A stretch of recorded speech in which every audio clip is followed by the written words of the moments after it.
সাধারণকালের অষ্টাদশ সপ্তাহ রবিবার। প্রথম পাঠ উপদেশকের বাণী গ্রন্থ, 1 অধ্যায় পদ সংখ্যা 2 এবং 2 অধ্যায় পদ সংখ্যা 21 থেকে 23।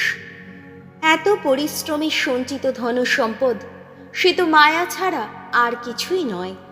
উপদেশক বলছেন, নিতান্তই অসার, নিতান্তই অসার, সবে অসার। কেননা এই যে মানুষটি, এ তো প্রাজ্ঞ জ্ঞানী পারদর্শী মানুষের মতো কাজ করে কত পরিশ্রমই না করেছে, অথচ শেষে কিনা তার নিজের সব কিছু তাকে রেখে যেতে হবে এমনই কারো হাতে, যে ওই সব পাবার জন্যে এতটুকুও পরিশ্রম করেনি। এও তো অসার, এ দারুণ অনর্থ। সত্যিই তো, এই যে মানুষ সূর্যের নিচে এখানে এত পরিশ্রম করে, তার এই এত পরিশ্রম, এত প্রাণান্তকর প্রয়াস, তাতে শেষকালে তার নিজের বলতে কী বা থেকে যায়? তার জীবনের প্রতিটি দিন সে তো যন্ত্রণায় বিক্ষত দিন। তার কর্মভার সে তো শুধু ক্লেশেরই বোঝা। রাতেও সে অন্তরে পায় না বিশ্রামের সুখ। এও তো অসার। প্রভুর বাণী, শাম সঙ্গীত, ধুয়ো। প্রভু, তুমি আমাদের একান্ত আশ্রয়, চিরদিন চিরকাল। মানুষকে আবার ধুলাতেই ফিরিয়ে আনো তুমি। তুমি বলো, মানব সন্তানেরা, তোমরা আবার ধুলার বুকেই ফিরে যাও। তোমার দৃষ্টিতে 1000 বছর তা যেন মিলিয়ে যাওয়া গত কালেরই মতো, যেন রাত্রির একটি প্রহরেরই মতো। ধুয়ো। প্রভু, তুমি আমাদের একান্ত আশ্রয়, চিরদিন চিরকাল। মানুষকে তুমি ভাসিয়ে নিয়ে যাও, তারা যেন স্বপ্নেরই মতো, প্রভাতে বিকশিত তৃণখণ্ডেরই মতো তারা। প্রভাতে অঙ্কুরিত হয়, বিকশিত হয়, তারপর ম্লান হয়, শুকিয়ে যায় সন্ধ্যাবেলায়। ধুয়ো।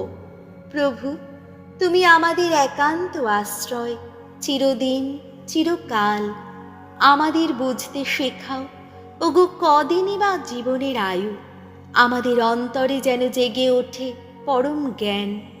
ফিরে এসো ওগো ভগবান, আর কত কাল? তোমার সেবকদের দিকে মুখ তুলে চাও একবার। ধুয়ো। প্রভু, তুমি আমাদের একান্ত আশ্রয়, চিরদিন চিরকাল। ভোর হতেই তোমার প্রেমে ভরিয়ে তোলো আমাদের প্রাণ। আমরা যেন সারা দিন সুখে থাকি, আনন্দেই থাকি। প্রভু ঈশ্বরের আনুকূল্য আমাদের ওপর যেন থাকে সারাক্ষণ। আমাদের সকল কাজ সার্থক করো, ওগো সার্থক করো। ধুয়ো। প্রভু, তুমি আমাদের একান্ত আশ্রয়, চিরদিন চিরকাল। দ্বিতীয় পাঠ কলসীয়দের কাছে প্রেরিত দূত পলের পত্র, 3 অধ্যায় পদ সংখ্যা 1 থেকে 5 এবং 9 থেকে 11। তোমরা সেই সব কিছু পেতে চেষ্টা করো যা রয়েছে ঊর্ধ্বলোকে। প্রিয়জনেরা, তোমরা যখন খ্রিস্টের সঙ্গে পুনরুত্থিত হয়েছ, তখন তোমরা সেই সব কিছু পেতে চেষ্টা করো যা রয়েছে ঊর্ধ্বলোকে। খ্রিস্ট তো এখন সেখানে ঈশ্বরের ডান পাশে সমাসীন হয়ে আছেন। তোমাদের মনটা সর্বদাই ভরে থাকুক ঊর্ধ্বলোকের যা কিছু তারই চিন্তায়, যা কিছু মর্ত্যলোকের তার চিন্তায় নয়। কেননা তোমাদের তো মৃত্যু হয়েছে, আর তোমাদের জীবন তো এখন খ্রিস্টের সঙ্গে ঈশ্বরে নিহিত হয়ে আছে। কিন্তু যেদিন খ্রিস্ট তোমাদের জীবন তিনি আবির্ভূত হবেন, সেদিন তার সঙ্গে তোমরাও আবির্ভূত হবে পূর্ণ মহিমায়। সুতরাং তোমাদের মধ্যে যা কিছু নিতান্তই মর্ত্যলোকের, তা উচ্ছেদ করো। উচ্ছেদ করে ফেলো ব্যভিচার, অশুচিতা, দেহ লালসা, অসৎ কামনা আর সেই লোলুপতা, যা পৌত্তলিকতারই নামান্তর। পরস্পরের কাছে আর মিথ্যে কথা বলো না। তোমরা তো তোমাদের সেই পুরনো মানুষটাকে আর তার যত চাল চলনকে জীর্ণ পোশাকের মতো ছেড়েই ফেলেছ, আর এখন তোমরা যেন পড়েছ সেই নতুন মানুষটিকে, যে মানুষটিকে পরম জ্ঞানের সন্ধান দেবার জন্যে স্বয়ং সৃষ্টিকর্তা তার নিজের সাদৃশ্যে নিত্যই নবীন করে তোলেন। সুতরাং ইহুদি বা অনিহুদি, পরিচ্ছেদিত বা অপরিচ্ছেদিত, বর্বর অসভ্য মানুষ, কৃতদাস বা স্বাধীন মানুষ বলে এখন কোনো কিছুই নেই। খ্রিস্টই সব, সবারই মধ্যে। প্রভুর বাণী, বাণী বন্দনা। জয় জয় প্রভুর জয়। অন্তরে যারা দিন, ধন্য তারা ধন্য। স্বর্গ রাজ্য তাদেরই, আহা তাদেরই। জয় জয় প্রভুর জয়। লুক রচিত মঙ্গল সমাচার, 12 অধ্যায়, পদ সংখ্যা 13 থেকে 21। নিজের জন্য যা কিছু রেখেছ সে সব একদিন কার হাতে গিয়ে পড়বে? যিশুর চারপাশের লোক জমেছে।